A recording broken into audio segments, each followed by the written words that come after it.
Before we get polished, I want to share a little tip with you. Save you a lot of aggravation down the road.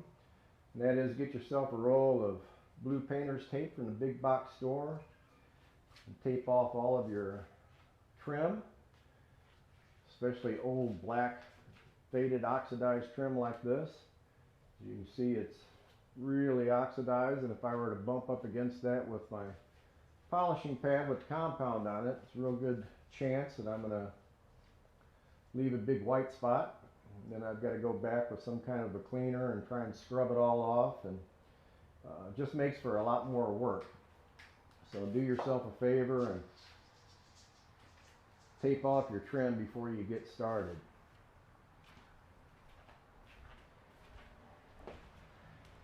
Another little tip I want to share with you has to do with the polisher. Before you start polishing, take your backing plate and put a black line on it. Simply use a magic marker. What that does is it's an indicator for you to see that the backing plate is spinning when you're polishing.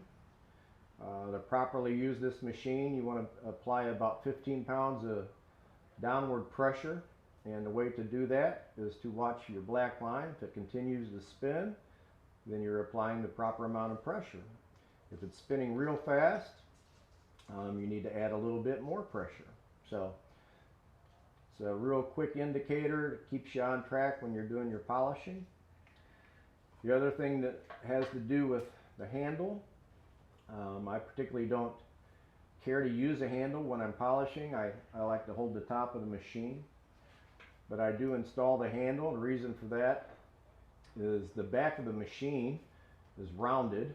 So if I were to ever set it on the floor, there's a good likelihood that the machine's going to tip over and my pad's going to, hit the concrete, and it's going to get some dirt and grit in it, and now I've got to change pads.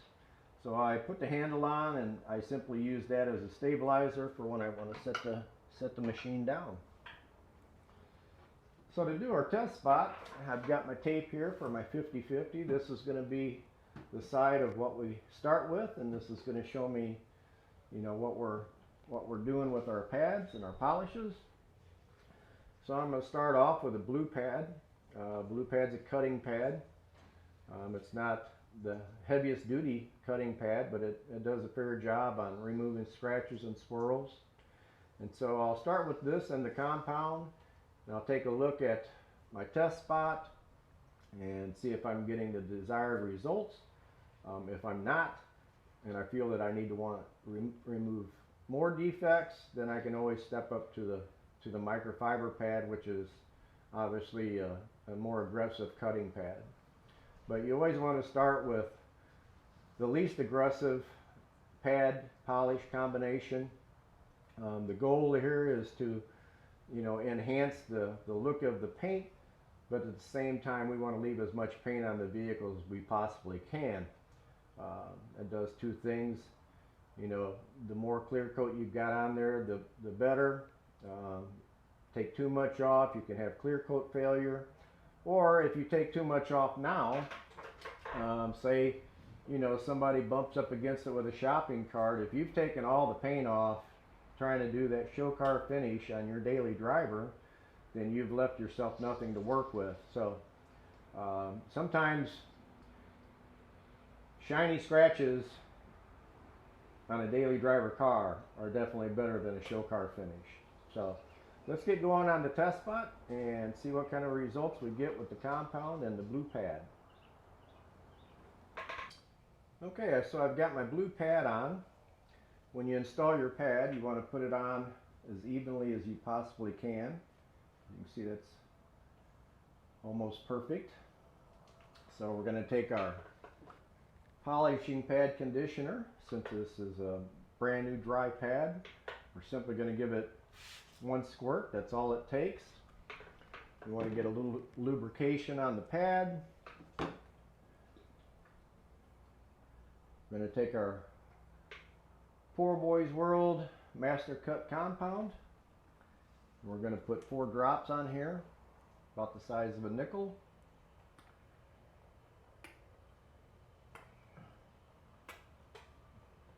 That's about all it takes. As you can see, I've got my Carolina detailing cart sitting right next to me, so everything's readily available. I'm not moving around a whole bunch. I'm not bending over trying to find things. It works out really well. So then take your machine, kind of blot the compound around to kind of get it spread out a little bit. We'll put the machine on 2 just to spread it out.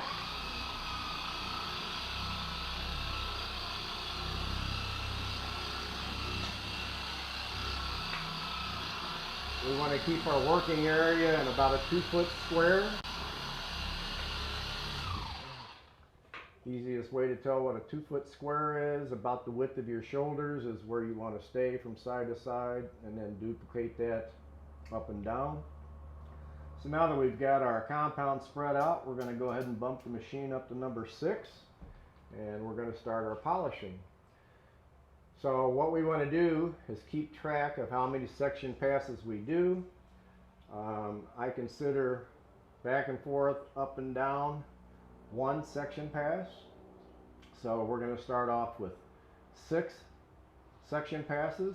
I'll be counting them out. It's an easy way to keep track, and we'll see what the results are, and then from there we can determine whether or not we need to do more passes, or maybe we need to go ahead and jump up to a more aggressive pad.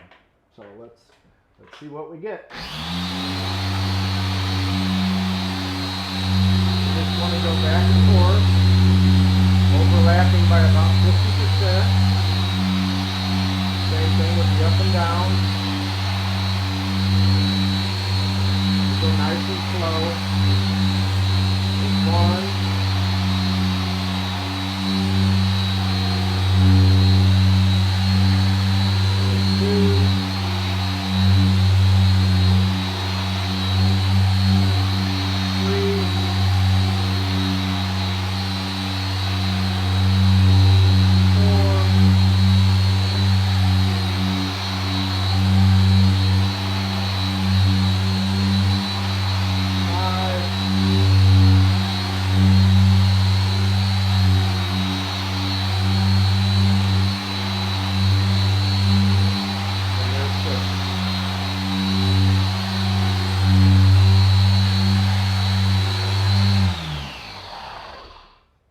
Stop your section pass, you want to shut off the machine, leave the pad against the car, do not pull it off.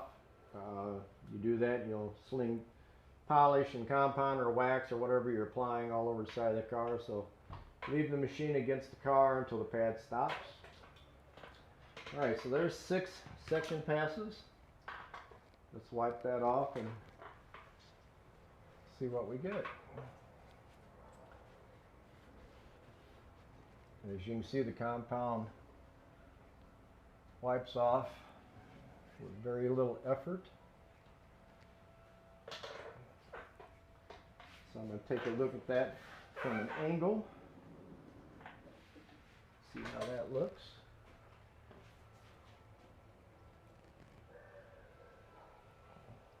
I think that made a big difference. We'll go ahead and move our light in. Take you off the tripod and show you the results with just using the compound.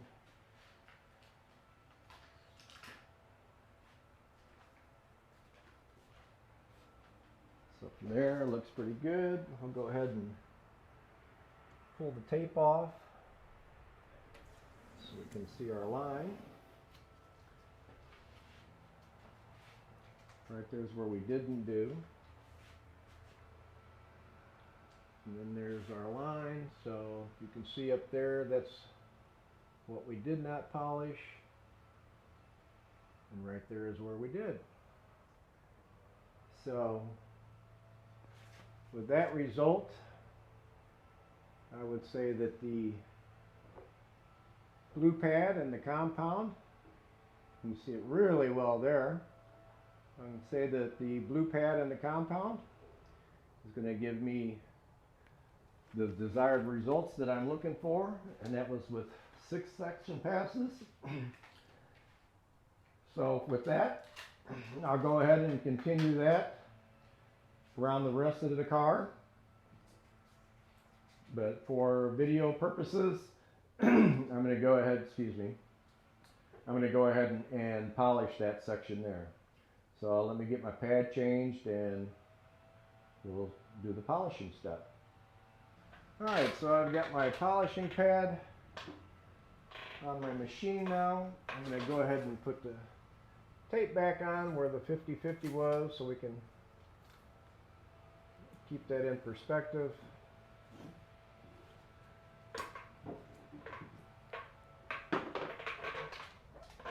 So we're going to basically repeat the steps that we just did with the compound, except now we're going to be using the Poor Boys World SSR2 polish, medium swirl remover.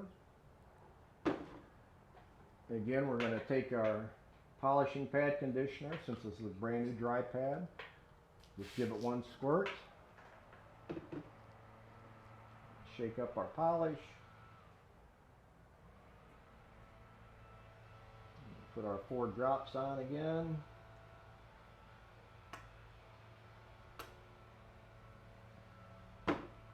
Okay, for this step, we're going to go 4 section passes because we're not trying to remove, the heavy defects that we were with the cutting pad.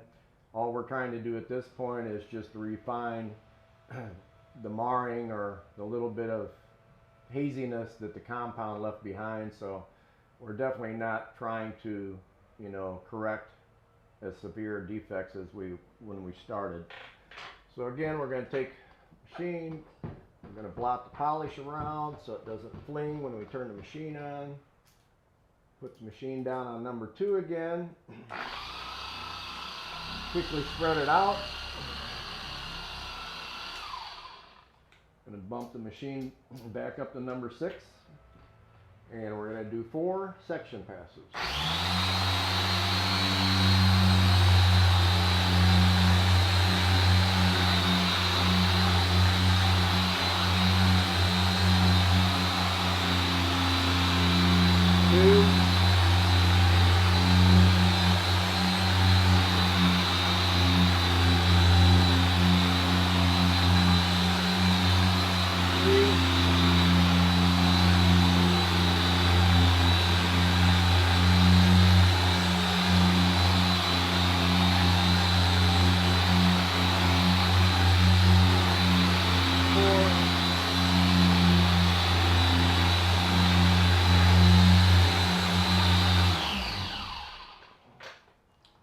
That's all there is to that. We'll get another towel and wipe that off. As you can see, it wipes off with absolutely no effort at all. Again, we'll take another look at that.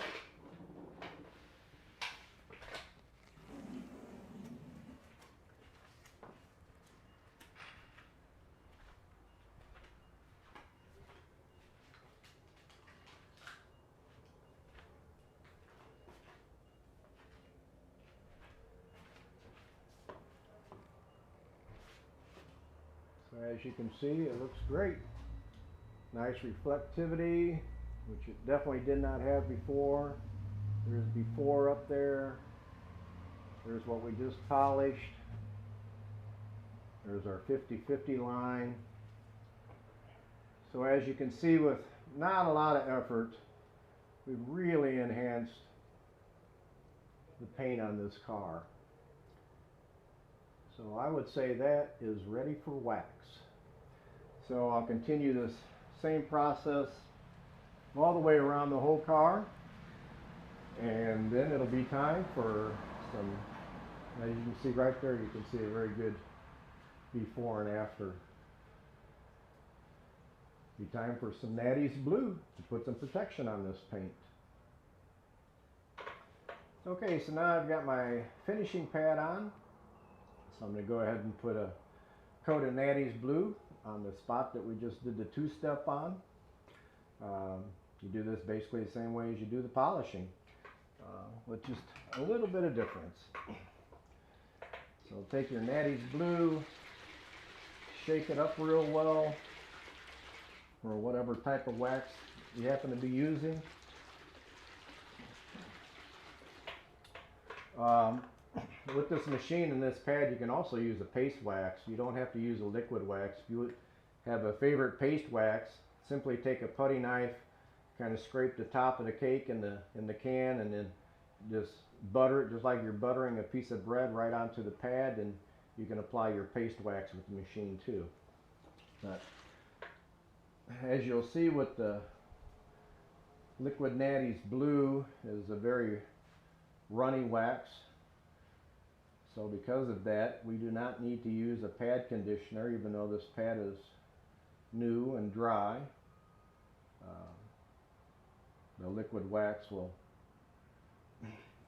add all the lubrication that we need. Now the only difference with this, applying the wax, is we're simply using the machine to get it on the car. You don't have to do section passes or anything like that. Simply turn the machine down to 2 or 3, whatever's comfortable for you, and simply spread the wax out on the car. The reason you use a machine, for one, it's a lot faster, takes a lot less effort. The machine doesn't get tired. You know, the enthusiasm you have on the first fender versus the last fender doing it by hand, you know, can oftentimes drop off, where the machine, it doesn't care. And a car this size, you can apply wax to the whole outer surface of this car in less than 10 minutes with a machine. So we're simply going to put the machine on 3. We're simply just going to spread out the wax. That's all we're doing. Basically, as fast as you can spread it out, you just keep going. You might want to cross hatch it like that just to make sure that you don't miss a spot. That's really all there is to it. You're not trying to polish anything. You're not removing scratches or anything. All you're doing is simply getting the wax on the car. So now that we've done that, as you normally would, you let the wax dry to a haze. See if I can get it to dry a little quicker. Speed things up for you a little bit. But the Liquid Natty's Blue dries pretty quickly, and as you'll see, it's wiping dust off the car. There is absolutely no effort to removing this wax from your car. So you can see that's it. How quick and easy that is. I mean, it simply just comes right off. No effort at all. You know, a nice thing about Liquid Natty's Blue, you can apply it in direct sunlight. There's not very many waxes out there that you can do that with, and it comes off just like this. So even if you did do it in the sun, you know, maybe you live in an apartment complex or something like that, and you can't get your car indoors, but you want to put a coat of wax on it, you can use this wax. So that's all there is to applying a coat of wax. Liquid Natty's Blue, you know, depending on whether or not the car's parked indoors or outdoors, easily gives months of protection. So we'll pull this off for our final 50/50. I can see what we expect the whole car to look like once I get it done.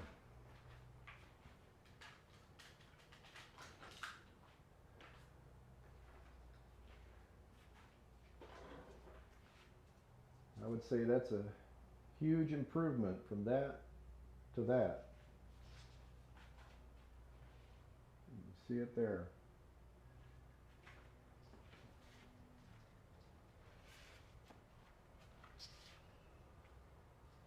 Big difference.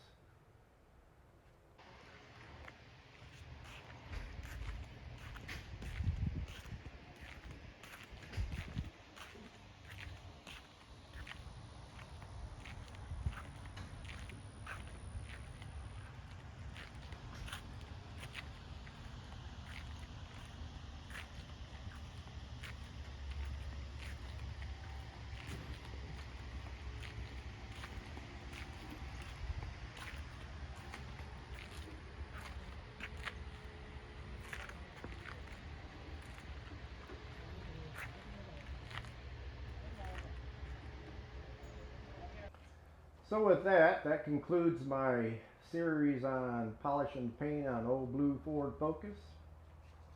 But back to my original question when I started all of this, and the question was, can the Porter Cable 7424 XP correct paint? Well, I think I've answered that question. Yes, it can. It's a very capable machine. We buy the intro pad kit for $169. You know, it's not a huge investment. You've got a machine that you'll probably have the rest of your life.